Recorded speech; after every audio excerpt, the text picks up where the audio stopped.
Buka namin sa motor no. So ari na magaling sa tuban nyo isang estudyanteng tamad pero may pangarap sa buhay. So subong guys ang mga ginobra namon. Siyempre una-una naglakad ko pa eskwelahan natural. Ara ka pagwapo pa. Upod ko naman si G-Boy. So kapag obra sa galay bukay kung gusto nyo. Nagsulod kami sa among eskwelahan so dariglig eskwela sa ni Susara. Nagara guys may dako nga kahoy sa among eskwelahan namin namin mabugnaw. Pag diri namin tambayan kung hapon kag vacant time namon. Siyempre mag-date eh. Kaga namin galing sa panahon subong no. Hindi mawala no nagsakto lang ang init. So amo ni mo masisaga parking upod ko si J-Port. Si Agirek si Bansiloy. Pre ako aray pagwapo.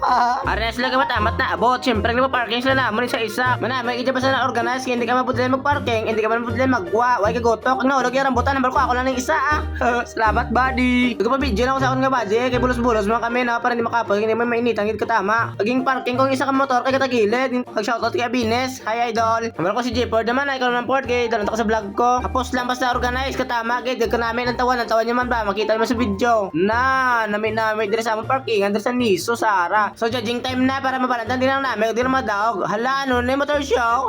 Joke lang na guys Bako dito man parking. Ay dira pwede ka malakad idog. Kag nakita ko gid ang monitor sa amon no. Siyempre ginala ko sa vlog ko Hi sir Padios. Kagara guys napuno na din ang parking area sa likod ng gym. So makita nyo naman organize maayo matawhay kag may dalan kayo magwa magsulod. So ara mga pod ko madami salamat sa paglantaw.